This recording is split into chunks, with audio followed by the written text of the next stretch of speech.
कहते हैं जी इंसान की किस्मत खराब हो तो ऊंट पे बैठे हुए भी कुत्ता काट लेता है। ऐसा एक वाकया बंगला मंठार में कल पेश आया। रहमियार खान की रहमान कॉलोनी से चार दोस्त मोहम्मद उमर, अहमद आसिफ, हसन आसिफ और उबैद रज़ा ने गठभेरी झील पे जाने का प्रोग्राम बनाया और रहमियार खान से ही उन्होंने रेंट पे गाड़ी ली और बंगला मंठार से होते हुए दिन तकरीबन 11:30 बजे गठभेरी झील पर पहुंच गए। गठभेरी झील पर पहुंचने के बाद उन्होंने बोटिंग की, खाया पिया, एंजॉय किया, सारा दिन फिरते रहे। तकरीबन दिन 3:30 बजे उन्होंने वापस जाने का प्रोग्राम बनाया। मोहम्मद उमर और उबैद रज़ा वो नहाने के लिए इस पानी में उतर गए।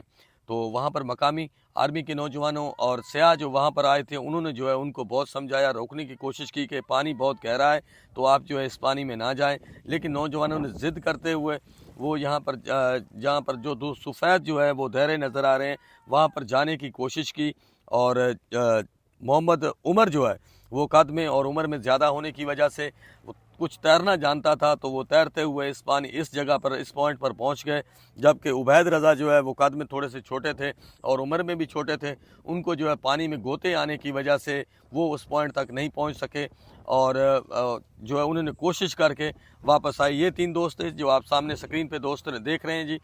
तो वो वापस आने में जब वो किनारे से कुछ दूर थे तो आर्मी के नौजवानों ने उनको रेस्क्यू किया। रेस्क्यू करते हुए उनको पानी से बाहर निकाला, उनको उनकी छाती पे जोर दिया, उनके सीने से पानी निकाला, जिसके तकरीबन आधे घंटे बाद उनको होश आ गई। मकाम वहाँ पर डूबने वाले नौजवान की तलाश के लिए आर्मी के नौजवानों ने फिल फौर ऑपरेशन शुरू किया। कश्तियों के ज़रिए उनको बहुत ढूंढा, जिसमें मकामी लोगों की बड़ी तादाद ने भी शिरकत की उनको ढूंढने के लिए उस नौजवान को, लेकिन वो पानी में न मिल सका। जिसके बाद रेस्क्यू 1122 को इतला दी गई।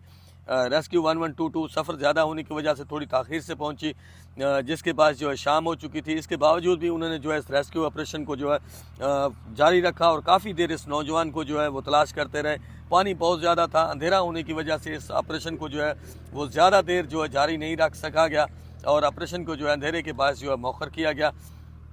आर्मी के नौजवानों ने इस नौजवान को ढूंढने की बहुत कोशिश की, उन्होंने कश्तियों के ज़रिए भी इसको ढूंढा और मकामी लोगों की बड़ी तादाद उनको गोताखोरों को बुलाया, उन्होंने भी इस नौजवान को ढूंढने की कोशिश की, लेकिन वो पानी ज़्यादा होने की वजह से नहीं मिल सका।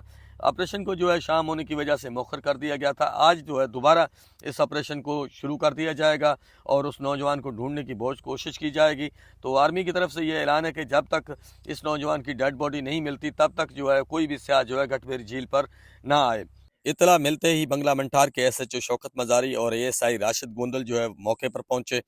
उन्होंने तमाम शवाहिद इकट्ठे किए और इस वाक़े को उन्होंने कहा कि कानून के मुताबिक जो भी कार्रवाई बनेगी वो इस पर कार्रवाई करेंगे। जी।